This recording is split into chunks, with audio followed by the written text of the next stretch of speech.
নমস্কার, আশা করি সকলে ভালো আছেন। আজকে আমি নিয়ে হাজির হয়েছি চিংড়ি মাছের একটা অসাধারণ রেসিপি। আজকে আমি রান্না করব পটল দিয়ে চিংড়ি মাছের মালাইকারি। আপনারা তো অনেক চিংড়ি মাছের মালাইকারি অনেক রকম করে খেয়েছেন। আজকে আমার মতন করে এই রান্নাটা করে দেখুন। ভাত, রুটি, পরোটা, লুচি সবার সাথে একেবারে জমে যাবে। একেবারে বিয়েবাড়ির স্টাইলে, বিয়েবাড়ির স্বাদের এই চিংড়ি মাছের রেসিপিটা বানানোটা খুবই সোজা।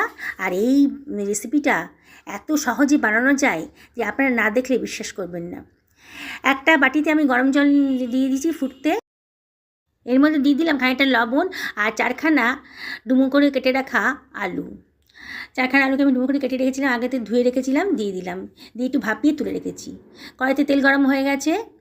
এবার ওই তেলের ভেতর আমি আগে থেকে নুন হলুদ মাখানো খানিকটা চিংড়ি মাছ আমি এর মধ্যে দিয়ে দিয়েছি। সামান্য একটু ফ্রাই করে তুলে রাখছি। খুব বেশি ফ্রাই করব না, চিংড়ি মাছটা শক্ত হয়ে যায়, তখন আর ভালো টেস্ট আসে না। সামান্য একটু ভেজে তুলে রেখেছি। ওই তেলেই দিয়ে দিলাম ভাপিয়ে রাখা আলুটাকে আমি নুন হলুদ মাখিয়ে রেখেছিলাম, সেই আলুটাকে একটুখানি ফ্রাই করে নিচ্ছি। আলুটা কালার যখন গোল্ডেন মতন হয়ে গেছে, দেখুন কালারটা চেঞ্জ হয়ে গেছে, সেই সময় আলুটাকে আমি তুলে রেখে দেবো অন্য একটা পাত্রের ভেতর। এবার ওই তেলের ভেতর দিয়ে দিলাম কেটে রাখা কতগুলো পটল। আগে থেকে খোসা ছাড়িয়ে মাঝখান দিয়ে কেটে রেখেছিলাম। সেই পটলটাকে নুন হলুদ মাখিয়েও রেখেছিলাম। পটলটাকে ভেজে আমি একটা পাত্রের ভেতর তুলে রাখলাম।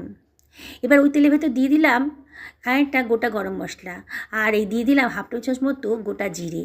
দুখানা পেঁয়াজকে গ্রেট করে রেখেছিলাম, সেই পেঁয়াজটা আমি দিয়ে দিলাম। সব কিছু ভালো করে মিশিয়ে নিচ্ছি। পেঁয়াজের কালারটা যখন গোল্ডেন মতন হয়ে গেছে, সেই সময় দিয়ে দিলাম 1 টেবিল চামচ মতো লবণ, 1 টেবিল চামচ আদা রসুনের পেস্ট আর একটা টমেটো। আর এর মধ্যে দিয়ে দিলাম 1 টেবিল চামচ মতো হলুদের গুঁড়ো, 1 টেবিল চামচ মতো জিরের গুঁড়ো আর 1 টেবিল চামচ মতো ধনের গুঁড়ো।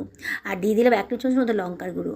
লঙ্কার পরিমাণটা আপনারা নিজেদের পছন্দ মতন দেবেন। যেমন লঙ্কা পছন্দ করেন, ঝাল পছন্দ করেন, সেই অনুযায়ী লঙ্কাটা দেবেন। আমি এখানে 1 টেবিল চামচ মতো দিয়েছি। দিয়ে দেখুন মশলাটা ভালো করে কষিয়ে নিয়েছি। মশলার গা থেকে যখন তেল বেরিয়ে এসছে, সেই সময় আমি এর মধ্যে দিয়ে দিলাম খানিকটা নারকেলের দুধ, এই হাফ বাটি মতন নারকেলের দুধ আগে থেকে রেডি করে রেখেছিলাম, সেটা দিয়ে দিলাম।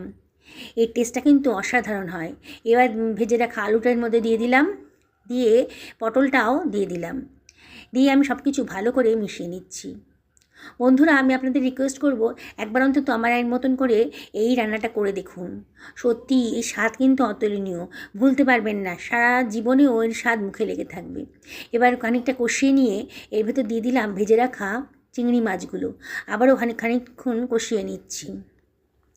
এবারে আমি হাফ বাটি মতো গরম জল এর ভেতর দিয়ে দিয়েছি, দিয়ে সব কিছু ভালো করে মিশিয়ে নেব। এবার আমি এটাকে ঢাকা দিয়ে দেবো।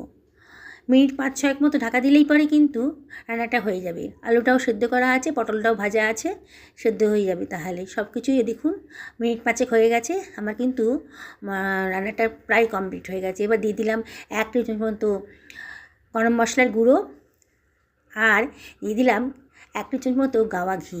গাওয়া ঘিটা দিলে পরে খুব সুন্দর একটা গন্ধ বেরোয়, টেস্টটাও কিন্তু দারুণ আসে।